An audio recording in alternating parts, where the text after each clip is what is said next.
aura de mes nouvelles Boko Haram. A touché mes parents sans me demander Boko Haram. Tu auras de mes nouvelles Boko Haram. C'est le lieu ici de rendre un vibrant hommage à nos forces de défense et de sécurité, ainsi qu'à nos populations. La vaillance et le professionnalisme des uns, l'engagement et le courage des autres ont permis de préserver l'intégrité de notre territoire. Chers téléspectateurs, bonsoir et bienvenue. Amnesty International ou le rapport de trop contre l'État du Cameroun. Le 14 juillet dernier, cette ONG rendait public un rapport à charge contre les exactions supposées de nos forces de défense dans le cadre de la lutte contre Boko Haram. Un rapport qui met à rude épreuve l'indépendance et l'impartialité supposées de cette organisation. La diffusion de ce rapport, véritable chèque en blanc contre les barbares de la secte terroriste, dont tous les crimes ou presque ont été passés sous silence, a suscité une vive indignation de l'ensemble de la classe politique et du corps social national. Dans cette édition de Présidence Actu, nous allons questionner ce document et sa méthodologie en donnant la parole à un universitaire réputé, le professeur Jean-Emmanuel Pondy, spécialiste des relations internationales. Dans cette édition de Présidence Actu également, vous écouterez la réaction de la classe politique nationale, des citoyens ordinaires et du secrétaire permanent du Conseil national de sécurité, le ministre Paul Atangandji, qui s'exprimera pour la première fois en cette qualité. Chers téléspectateurs, merci pour votre hospitalité.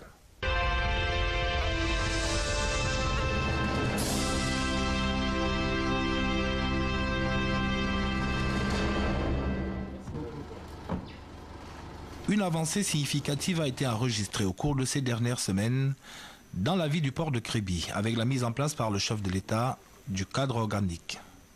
Depuis cette évolution majeure, on observe un certain frémissement du côté des principaux adjudicataires pour un début effectif du processus d'exploitation du port. C'est ainsi le cas pour le groupe français Necotrans, spécialisé dans les opérations portuaires et de logistique, dont le président Grégory Kerel a été reçu ce 14 juillet 2016 au Palais de l'Unité par le ministre secrétaire général de la présidence de la République Ferdinand Ngongo. Nous voulons faire un point de situation et surtout conforter la puissance publique sur le fait que Necotrans ainsi que ses partenaires camerounais étaient tout à fait disposés à aller encore plus vite sur la réalisation de ce port. Au-delà des civilités d'usage, l'audience accordée ce jeudi au nom du chef de l'État par le secrétaire général de la présidence à Grégory Kerel a surtout permis aux deux personnalités d'échanger sur les modalités de mise en œuvre de l'appel d'offres remporté par le consortium Necotrans KPMO au sujet du terminal polyvalent du port de Kribi, dont il a désormais la charge.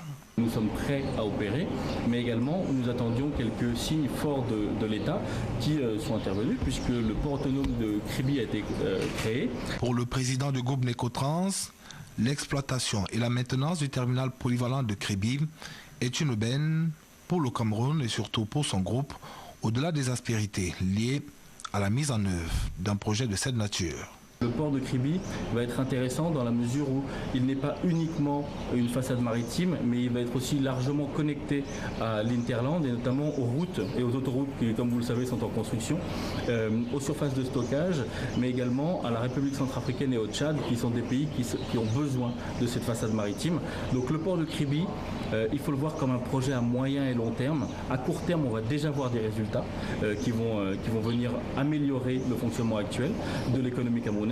Mais à moyen terme, c'est sûr que c'est un grand port d'avenir pour le Cameroun. À cette audience, le président du groupe Necotrans était accompagné de Henri-Pierre Morin, directeur régional pour le Cameroun, le Tchad et la RCA de Necotrans.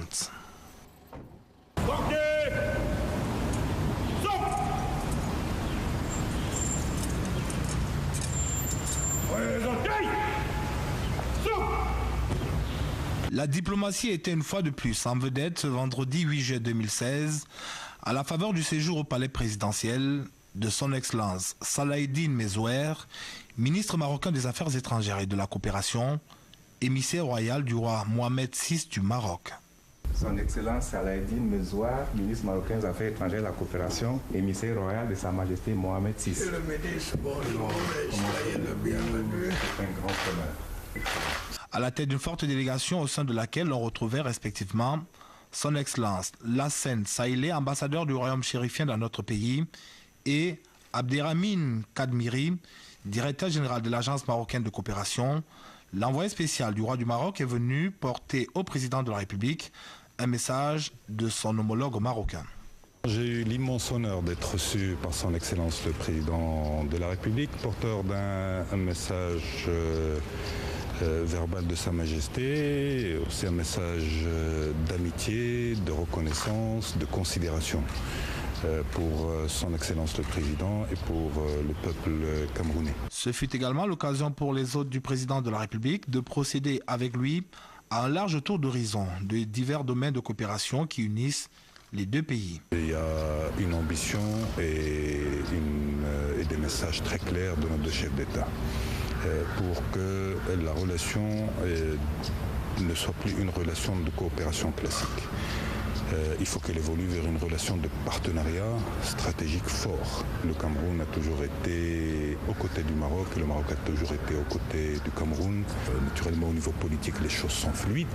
Maintenant, au niveau économique, au niveau développement et au niveau sécurité, trois piliers importants et de lutte également contre l'extrémisme et toutes ces tentatives de déstabilisation qui entourent les différents États. Présent à cette audience aux côtés du président de la République, André Magnus Ekomou, chargé de mission à la présidence de la République.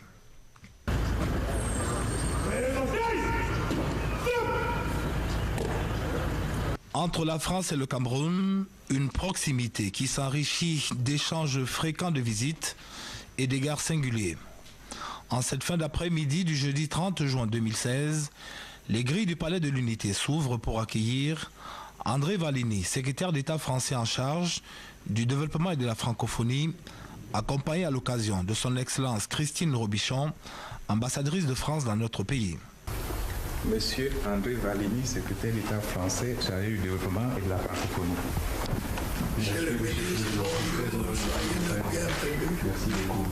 André Valigny est à son premier séjour officiel dans notre pays en qualité de secrétaire d'État français chargé du développement et de la francophonie.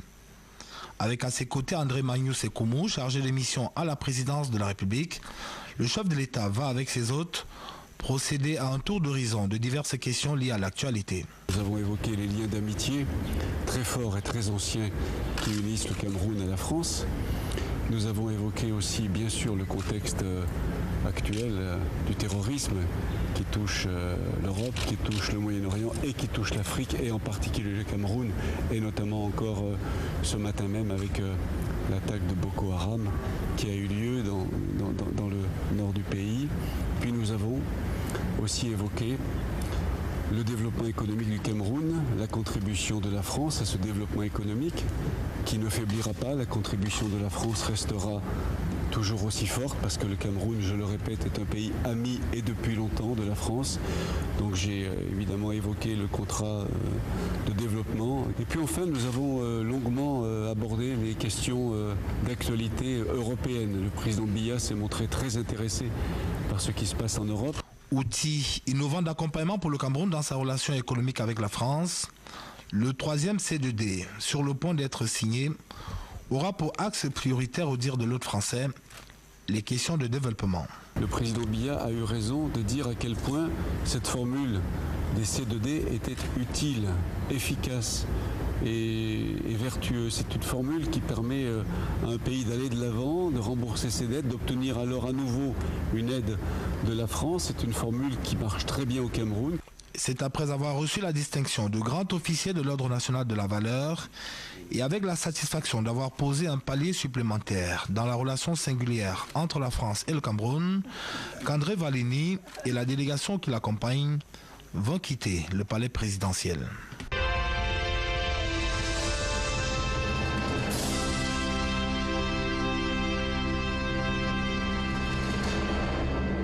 Professeur Jean-Manuel Pondy, bonjour. Bonjour. Nous sommes très heureux de vous recevoir dans le cadre de cette édition de Présidence Actu. Mais permettez qu'avant que nous n'entrions dans le vif du sujet, que je puisse dire un ou deux mots de vous. Vous êtes professeur titulaire en relations internationales. Vous êtes par ailleurs chef du département de politique internationale à l'IRIC, où nous nous trouvons en ce moment. Vous êtes également enseignant à l'École internationale supérieure de guerre de Yaoundé, ainsi qu'à l'EIFORCE, excusez du peu. Mais de moins en moins, on vous lit, de moins en moins, on vous voit sur les écrans de télévision. Alors que vous êtes réputé en bon client pour la presse, c'est un repli stratégique? Non, pas du tout. Je pense qu'avec les années, nous changeons de forme dans l'intervention. Davantage, je me manifeste dans des ouvrages, des livres que j'écris, plutôt que des commentaires de faits d'actualité internationale comme avant. Je pense que c'est simplement une évolution. Il y a maintenant des plus jeunes que moi qui font le travail que je faisais il y a 20 ou 30 ans. Nous sommes très heureux de vous accueillir dans le cadre de cette édition de Présence Actu pour dire un ou deux mots sur le récent rapport publié par Amnesty International, un rapport qui, disons-le d'emblée, questionne l'engagement de nos forces de défense sur le théâtre de la guerre contre Boko Haram. Vous avez lu ce rapport, quels commentaires préliminaires vous pouvez en faire? Oui, ce rapport, je crois qu'il est bon que les téléspectateurs le voient bien, parce que l'une des caractéristiques de ce débat, c'est que beaucoup en parlent, mais assez peu l'ont lu ou l'ont vu. Il est donc bon qu'ils voient le document lui-même. C'est un travail de 55 pages qui est subdivisé en 6 parties. Et Amnesty International l'a présenté au Cameroun, je crois, le 14 juillet 2016. Ce qui déjà n'est peut-être pas le fait du hasard, parce que c'est une date qui renvoie à un événement particulier.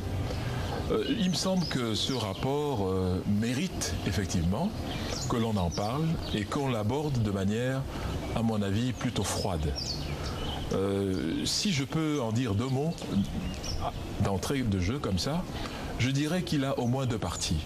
La première partie qui parle de Boko Haram, qui s'étale sur 1 page et demie, sur les 55 dont je viens de faire état, est assez laconique finalement, avec des détails assez vagues.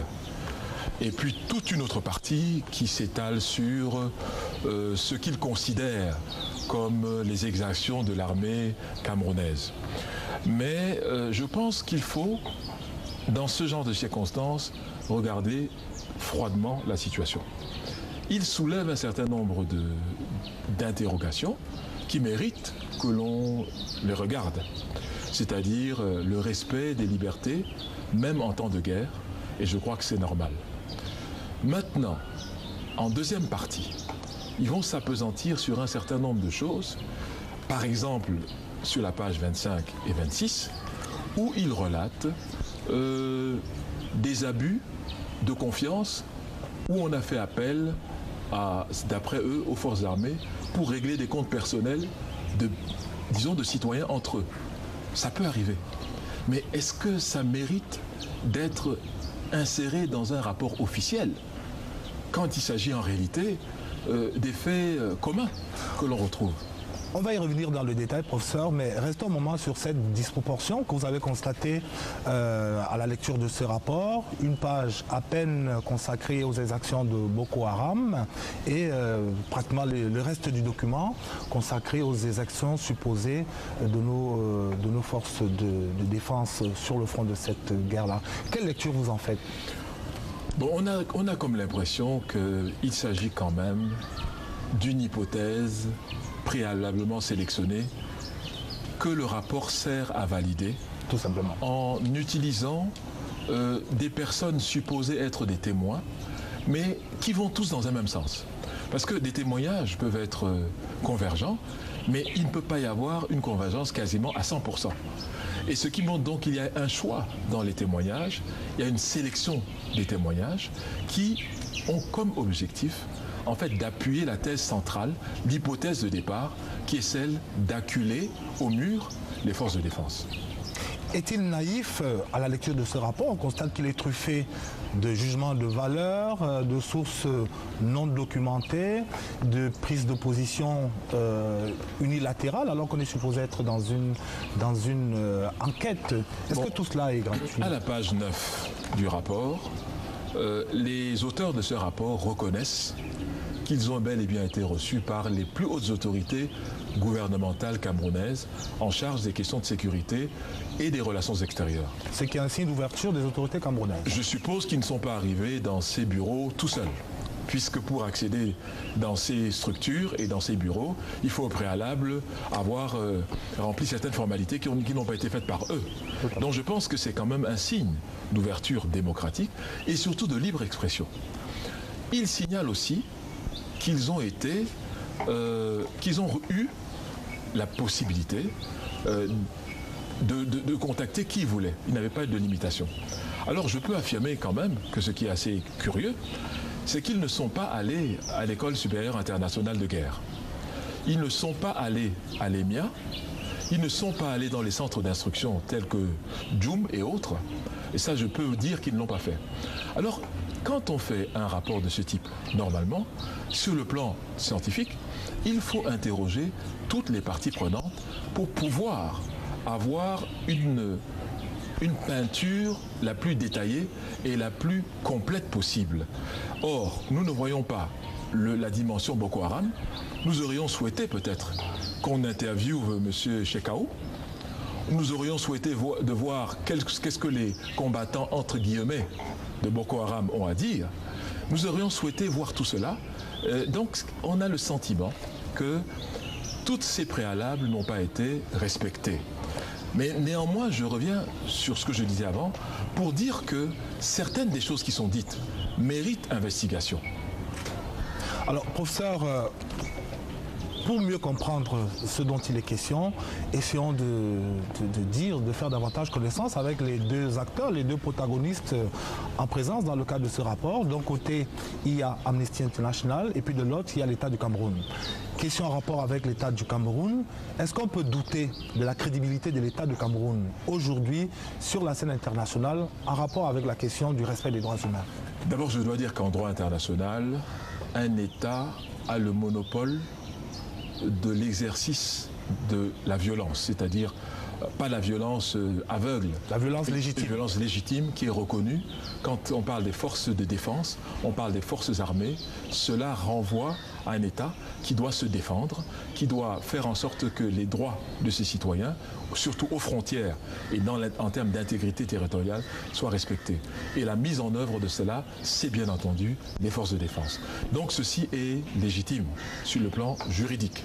Maintenant, quand on essaye de mettre sur le même pied d'égalité cet État de droit, nous savons tous ce que c'est qu'un État, avec des insurgés qui en réalité sont des terroristes.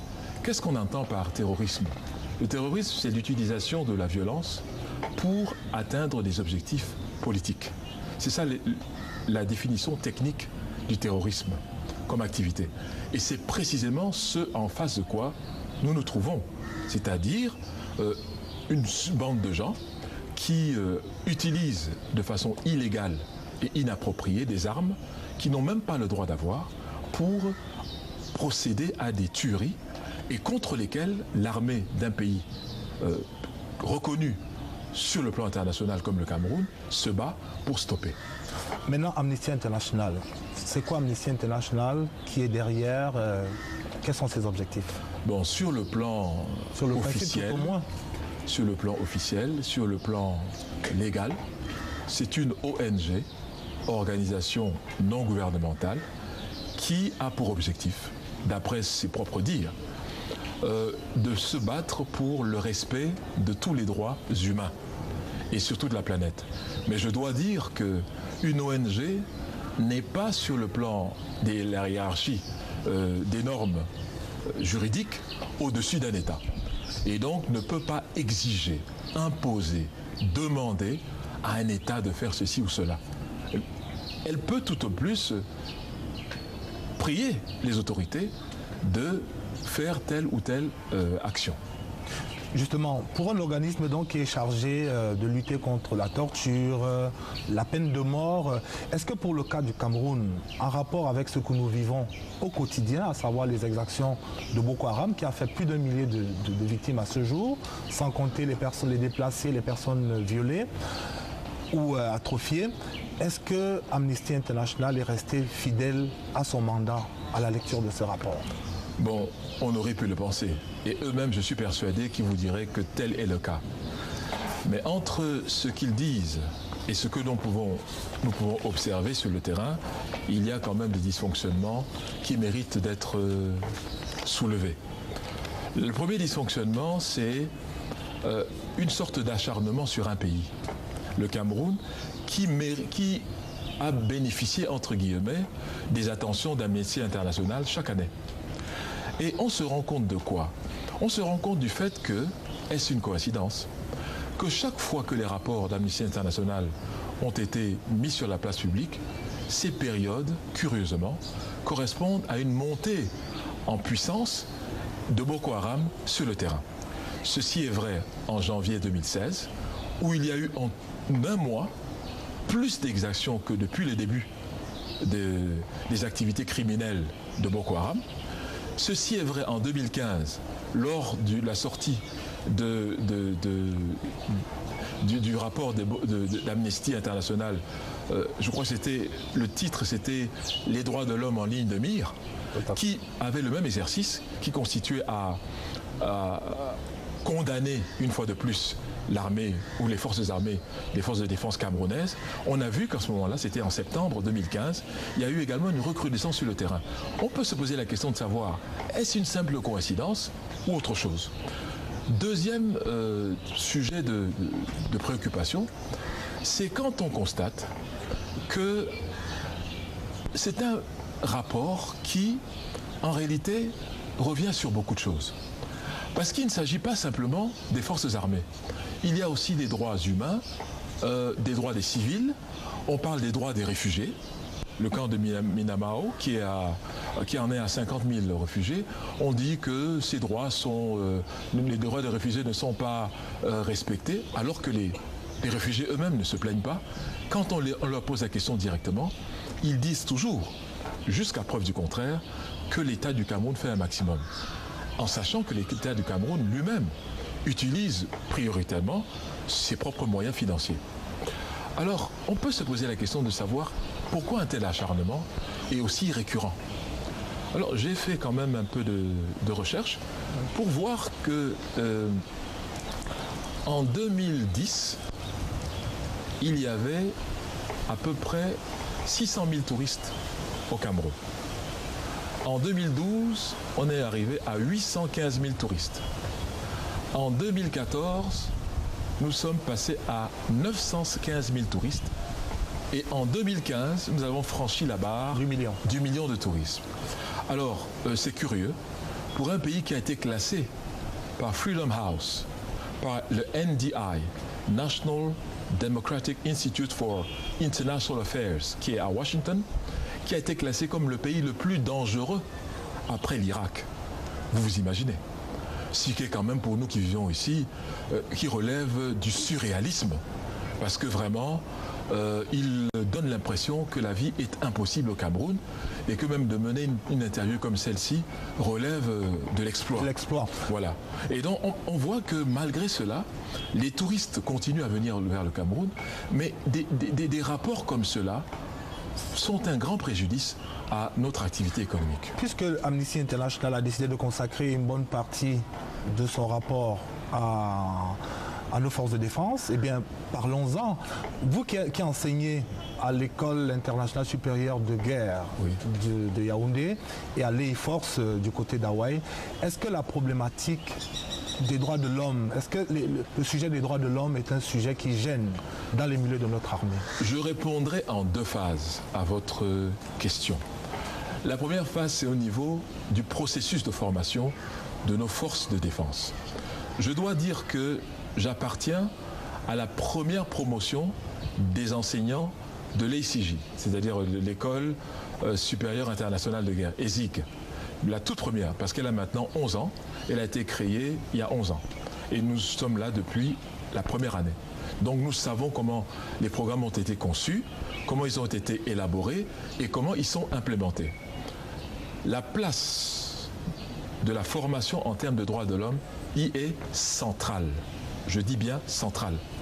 Parce qu'il y a une enveloppe importante du droit international humanitaire, mais qui est donc donnée aux officiers supérieurs. Parce que l'École supérieure internationale de guerre, c'est le stade suprême de la formation. Et là-bas, il y a ce cours, qui est un cours bien sûr obligatoire, mais il y a aussi les séminaires du CICR, la Croix-Rouge internationale.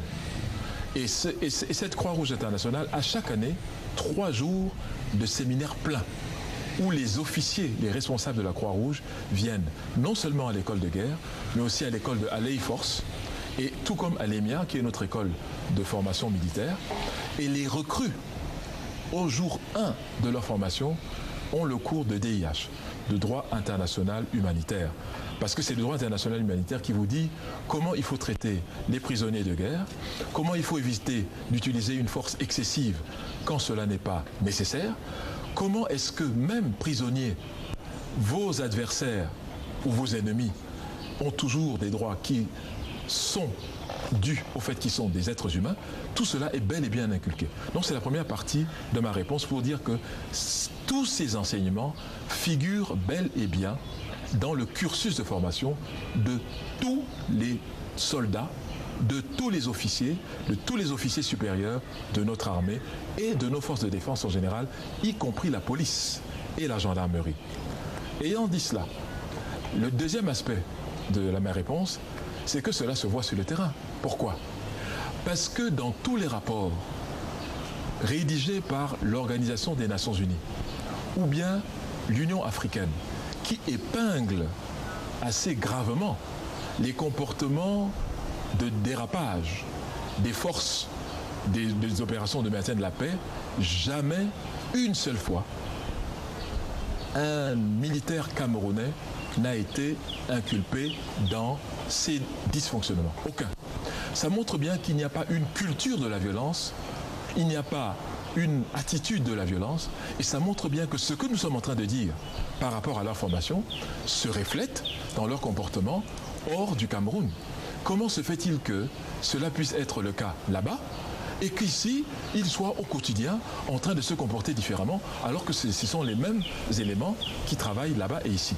Donc je pense qu'il y a quand même cette mise au point à apporter pour dire que personne n'est parfait. Ça aussi, il faut bien le dire. Il peut y avoir peut-être une fois ou deux, ici chez nous, des choses qui se passent. Oui. Et le haut commandement camerounais a d'ailleurs toujours sanctionné les soldats qui ont été... On les a d'abord exclus des rangs, et ensuite maintenant le processus de jugement suit son cours. Alors je vais étendre la question à l'échelle du continent africain parce qu'on a l'impression que c'est une posture de dictature, comme si l'Africain était réfractaire au respect des droits de l'homme. Est-ce que dans l'histoire de l'Afrique, du continent africain, on a pu constater quelque part qu'il y avait une inclinaison naturelle de l'Africain à résister ou à être réfractaire au respect des droits de l'homme? Là encore, je crois que cette question mérite vraiment d'être posée devant cet assaut dont nous sommes victimes aujourd'hui, de leçons de morale qu'on nous donne, des leçons d'éthique qu'on prétend nous donner. Je pense que là où il y a violations individuelles ou collectives qui peuvent arriver par nos forces de défense, je répète, ces violations doivent être investiguées et le cours normal de la justice militaire doit être suivi.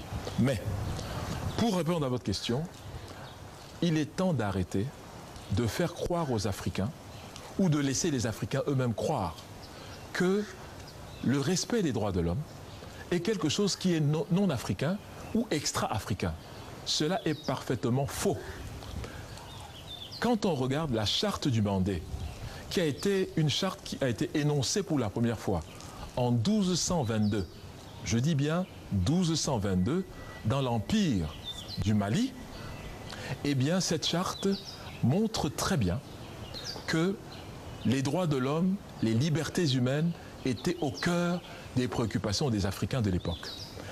Que dit la charte? Elle revient sur 3 principes fondamentaux, qui sont le principe du respect des libertés individuelles, le principe du respect de la solidarité et le principe du respect de l'équité dans le traitement de tous les membres de la communauté. Alors, il ne faut pas qu'on nous fasse croire que c'est en 1848, bien plus tard, que cela devient une trouvaille qu'on doit appliquer de force dans le monde entier. Cette charte du Mandé a été reprise par l'empereur du Mali, Soundiata Keïta, en 1236, et qui a donc été écrite cette fois-là. J'invite tous vos spectateurs ou téléspectateurs à aller dans les archives historiques africaines et voir que tout ce que je viens de dire est facilement vérifiable et vérifié. Nous allons poursuivre notre échange dans un instant, professeur Jean-Emmanuel Pondy, le temps de marquer une petite halte pour suivre les pas de Joseph Clément Ongba, qui est allé à la rencontre des citoyens ordinaires et de quelques élites politiques du pays pour recueillir leurs réactions à la suite de ce rapport d'Amnesty International qui a été publié le 14 juillet dernier.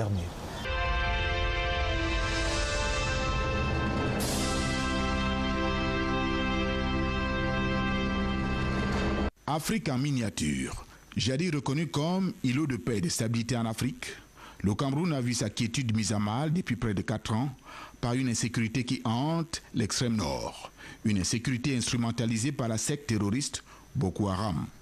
Conséquence, l'économie tourne au ralenti dans cette partie du pays. La psychose ambiante a annihilé toute activité touristique ou commerciale. Et ayant perpétré des dizaines d'attaques, la secte a tué plus de 1200 innocents dans l'extrême nord, pas moins de 600 filles violées, presque autant de personnes enlevées. Fort heureusement, sous le commandement du chef des armées, le président Paul Biya, l'armée camerounaise oppose aux belligérants une riposte appropriée. La secte est réduite à sa plus simple expression aujourd'hui. Le retour à la normale est progressif. Mais cette embellie est ternie par le dernier rapport annuel de l'ONG Amnesty International. Publié le jeudi 14 juillet 2016, il accuse l'armée camerounaise de violations flagrantes des droits de l'homme.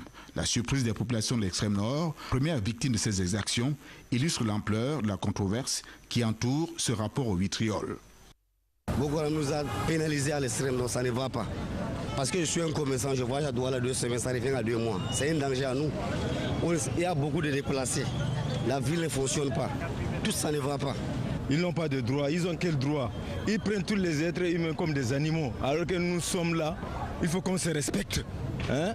Comment se fait-il qu'on vient vous tuer dans la mosquée, dans les églises, dans le marché? Ça ne se fait jamais. Amnesty, quelque part aussi, a exagéré. On a les frères là-bas qui habitent à la frontière. On sait franchement qu'ils subissent d'énormes coups de Boko Haram. Sans armée à Maroua, il n'y avait plus la vie, tout le monde le sait bien. Il n'y avait pas la vie ici à Maroua à l'époque. À peine la vie recommence, Amnesty commence encore à raconter des histoires. J'étais surpris, hein? Je dirais même étonné. Parce que depuis un bon bout de temps, nos enfants, nos parents, nous avons des choses qui sont parties. L'économie même est foutue à cause de cette histoire de Boko Haram. Nous avons des gens qui sont morts, des jeunes militaires, des jeunes gendarmes, des jeunes policiers qui ont laissé les veuves, les enfants et qui sont morts.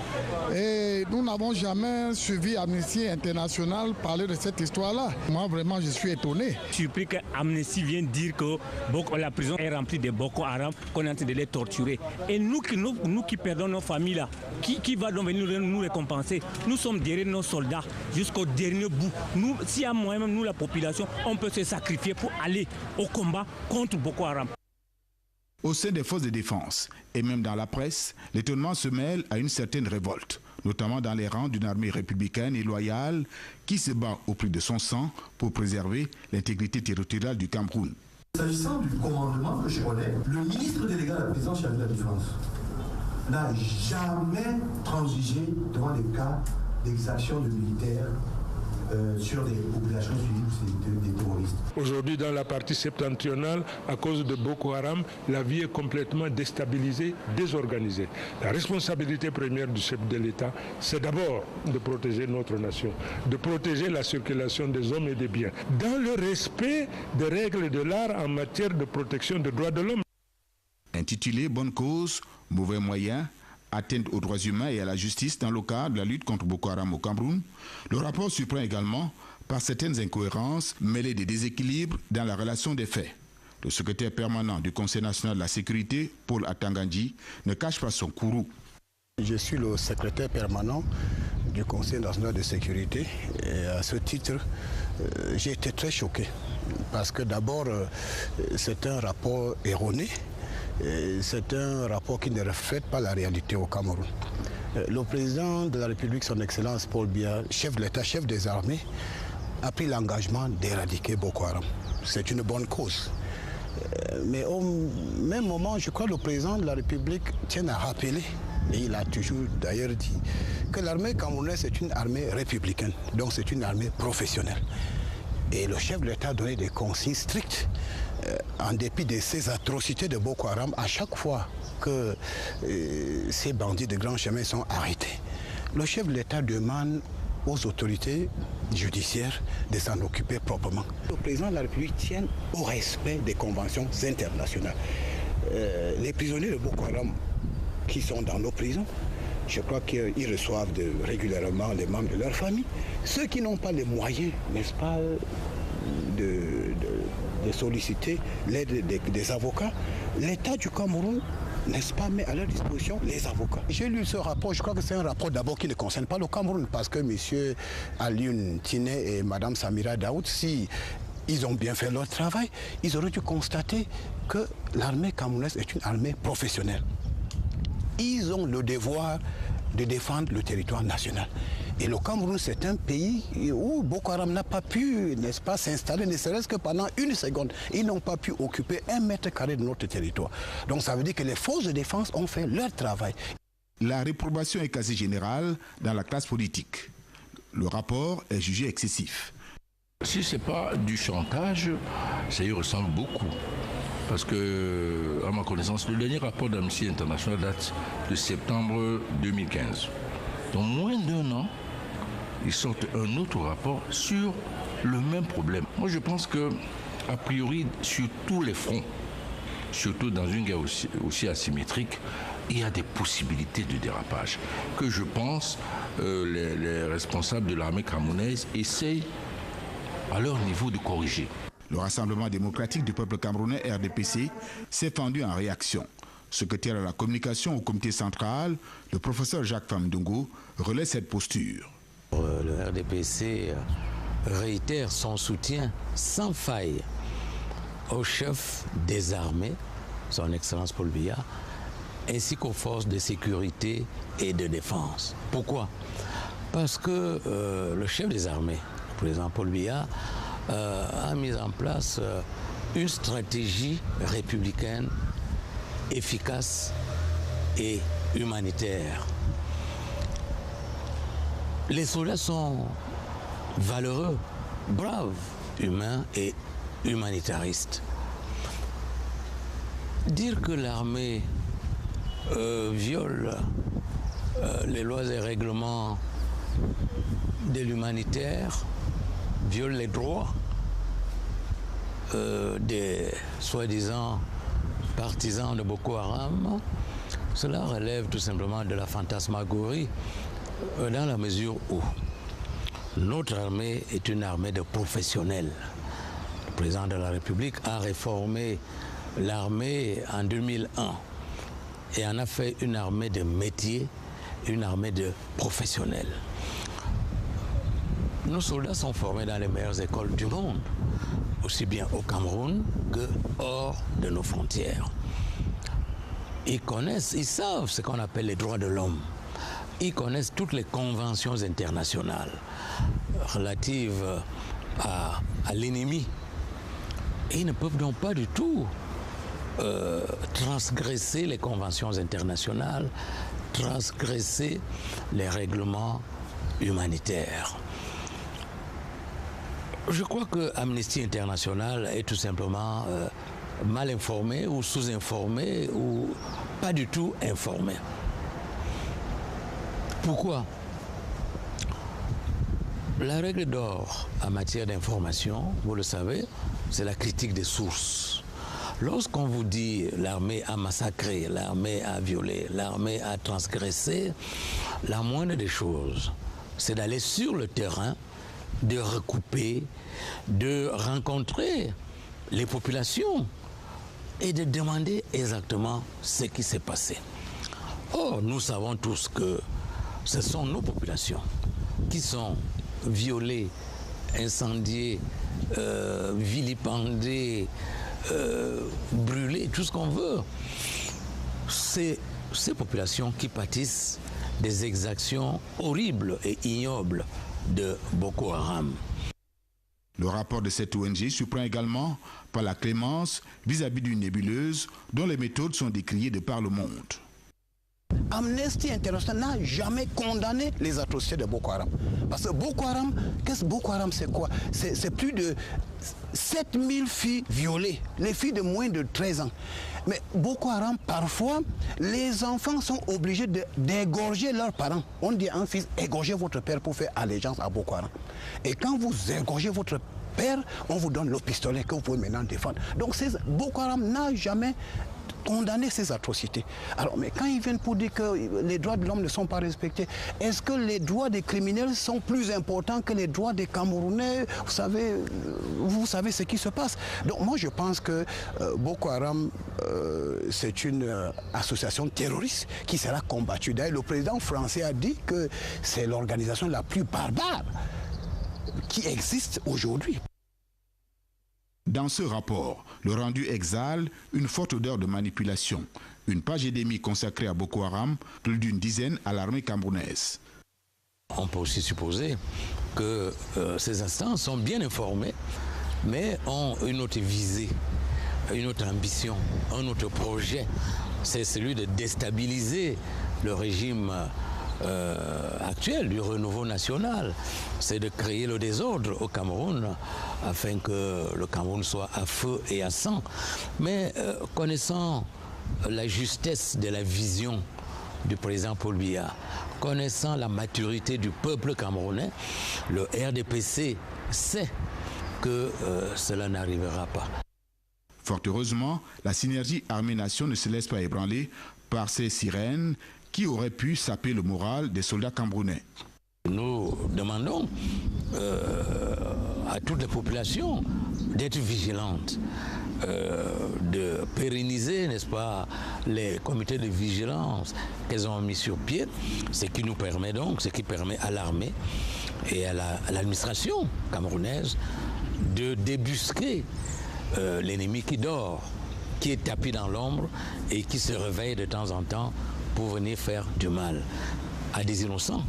Ce sont des innocents qui ne demandent qu'à travailler dans la paix et dans l'amour de leur patrie.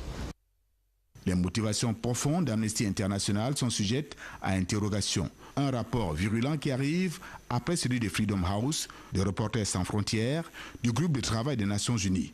Une avalanche qui dégage une impression de tir groupé. Amnesty, vous savez, ils ont des envoyés qui viennent au Cameroun, qui se baladent dans des hôtels, qui ne sont jamais sur le terrain.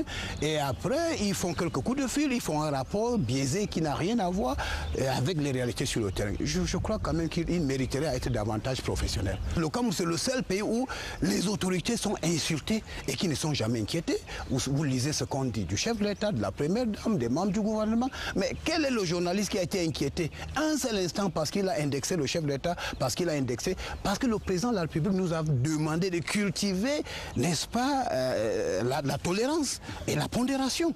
Donc, nous sommes dans cette culture. Le président de la République lui-même, est-ce qu'il a déjà porté plainte un jour à un journal pour tel ou tel? Non, les journalistes sont libres au Cameroun. Et d'ailleurs, le chef avait résumé, le président de la République a résumé lors du congrès du RDPC qu'au Cameroun, la presse est libre. Chacun de nous en sait quelque chose. Donc, ça résume tout. Donc, vous savez, Marafa a été interpellé pour des forfaits, des délits de droit commun. Mais ce qui est quand même étonnant, vous êtes une personnalité, un secrétaire général de la présidence, le chef de l'État, on vous confie de l'argent pour une transaction, l'achat d'un avion.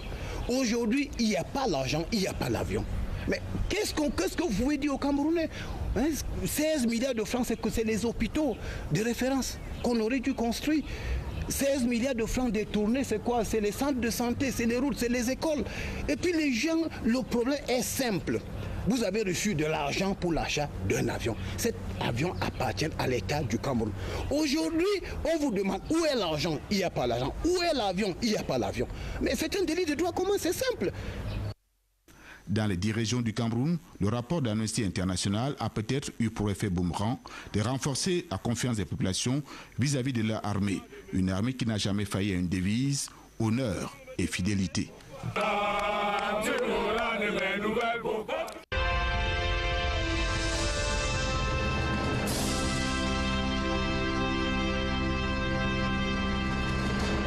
Retour à vous, professeur Jean-Emmanuel Pondy, professeur titulaire en relations internationales, enseignant à l'École internationale supérieure de guerre de Yaoundé et à l'EIFOR. C'est par ailleurs chef du département de politique internationale à l'Institut de relations internationales du Cameroun, IRIC. Alors, professeur, quelle peut être l'incidence d'un rapport comme celui qui vient d'être produit par Amnesty International sur le moral des troupes ? Je pense que l'incidence ne peut pas être positive, puisqu'en fait, les troupes ont leur formation qui leur est dispensée de manière technique, mais elles ont aussi besoin d'un support psychologique pour pouvoir affronter un ennemi particulièrement cruel et particulièrement sanguinaire. Il ne s'agit pas des personnes qui sont imbibées d'un certain droit face à leur vis-à-vis. Il s'agit des personnes qui n'hésitent pas à étrangler et à égorger leurs victimes. Donc je pense que quand une ONG comme Amnesty International et au-delà d'Amnesty International, d'autres comme Freedom House et NDI et autres, Transparency International et même Reporters sans frontières, on se serait attendu quand même qu'elles soulèvent des aspects positifs de notre prestation, qui est quand même unique. Parce qu'il faut reconnaître que pendant plus de 9 mois, les forces de défense camerounaises ont été seules sur le terrain avec des résultats très probants. Chose rare quand même en Afrique, suffisamment rare pour être relevée et félicitée. Nous sommes toujours en attente de ce rapport d'Amnesty International qui procède de cette manière. Nous avons l'impression, nous qui observons de loin peut-être, qu'il y a une incongruité à s'en prendre plutôt à ceux dont la tâche est de défendre les citoyens camerounais. Parce que c'est ça la tâche de l'armée, au nom du peuple camerounais, de défendre ses intérêts. Alors, faut-il inverser les rôles? Peut-être alors dresser des lauriers à ceux qui les attaquent? Nous nous posons la question. Plutôt qu'aux victimes. Nous nous posons la question. Maintenant, l'incidence sur l'image du Cameroun, quelle peut être cette incidence-là, professeur? Tout à l'heure, j'ai un peu énoncé sur le plan économique. Et vous savez qu'en matière d'image, ce qui compte beaucoup, c'est la capacité d'investir. Parce que les investisseurs regardent un certain nombre de critères qui les guident à aller vers tel pays ou tel autre. Et quand on classe un pays comme le Cameroun, deuxième pays le plus dangereux au monde, après l'Irak, il y a quand même de quoi se poser beaucoup de questions. Et quand on regarde, à contrario, le flux des touristes vers le Cameroun, ceci est une contradiction, je dirais, cinglante à cela, puisque les gens votent avec leurs pieds. Si c'était un pays aussi dangereux que cela, je ne sais pas si tous ces touristes viendraient au-delà d'1 million à partir de 2015, comme ça a été le cas.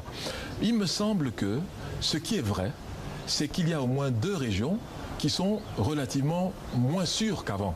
C'est la région de l'extrême nord et la région de l'Est.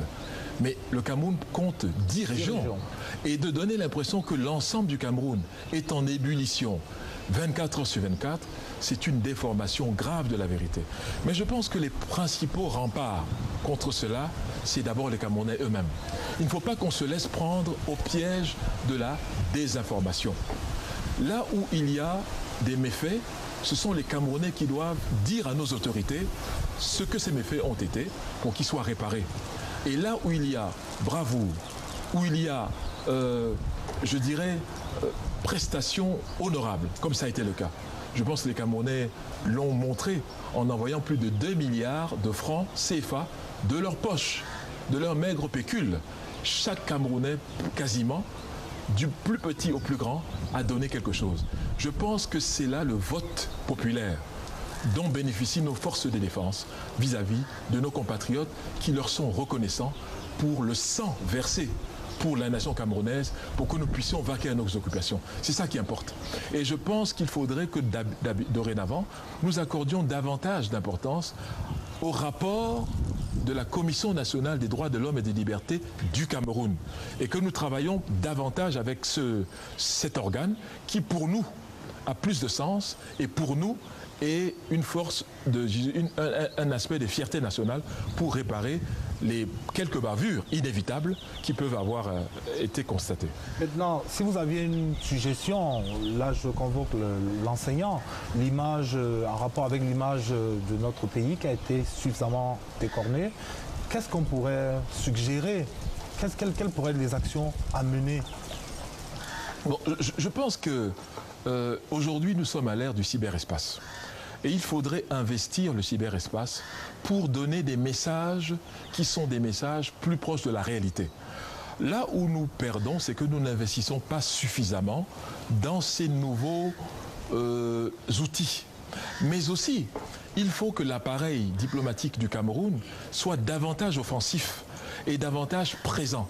Parce que la véritable bataille du XXIe siècle, c'est la bataille des idées. Nous devons investir massivement dans la production des idées et dans une approche surtout prospective.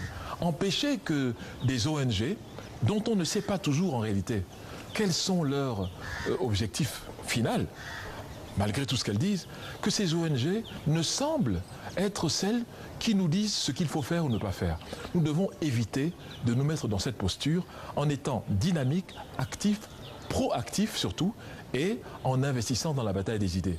Je pense que les Camerounais de la diaspora doivent aussi, pour certains d'entre eux, ne pas tomber dans un piège qui consiste à dire que tout est mauvais au Cameroun, tous les Camerounais qui sont restés sont nécessairement des mauvais Camerounais et qui sont les seuls à être bons. Je pense que cette dichotomie, nous ne devons pas rentrer dedans. Ce n'est pas bien pour notre pays.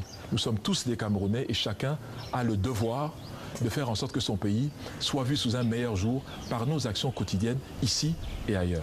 Professeur Jean-Manuel Pondy, universitaire réputé, mais également écrivain prolixe, vous avez commis un certain nombre d'ouvrages sur des figures africaines, d'éminentes figures. Effectivement. Donc le feu Thomas Sankara et je crois le guide libyen Muammar Kadhafi. Exactement. Peut-être que la mort du guide libyen pourrait être un champ d'exploration également ou d'intérêt pour ces organisations internationales qui semblent avoir élu domicile au Cameroun. En tant qu'Africains, nous devons exprimer notre grande surprise face au silence assourdissant d'Amnesty International, de Freedom House, de NDI et de tous les autres grands donneurs de leçons éthiques sur la manière dont a été assassiné dans son pays le guide libyen. Alors, est-ce que ça a été conforme au droit international? Est-ce que ça a été conforme à l'éthique des Nations Unies? C'est des questions fondamentales pour lesquelles nous attendons un rapport détaillé de l'Amnesty International avec les acteurs et les auteurs de cet assassinat d'un président à l'intérieur de son pays par des forces non libyennes. Et il me semble important que nous de relever ceci. Si le respect des droits humains avait été au cœur du processus de l'assassinat du guide libyen, il a été capturé en bonne santé, il aurait donc dû être transféré à La Haye pour être jugé là-bas conformément au droit international. Pourquoi a-t-on décidé, alors qu'il a été capturé à 12h15 de le tuer 2 heures plus tard? Pourquoi ne l'a-t-on pas transféré pour être jugé conformément au droit international? Nous attendons d'Amnesty International qu'elle veuille bien nous sortir un rapport détaillé avec les acteurs et les auteurs de tout ce drame par rapport à cette situation. Merci professeur Jean-Emmanuel Pondy, enseignant titulaire des universités camerounaises en relations internationales, chef de département de politique internationale à l'IRIC et par ailleurs enseignant à l'école de guerre de Yaoundé et à l'EIFOS. Merci d'avoir accepté d'échanger avec nous au sujet de ce dernier rapport de Amnesty International sur le comportement de nos forces de défense sur le front de la guerre contre Boko Haram. C'est moi qui vous remercie pour votre invitation.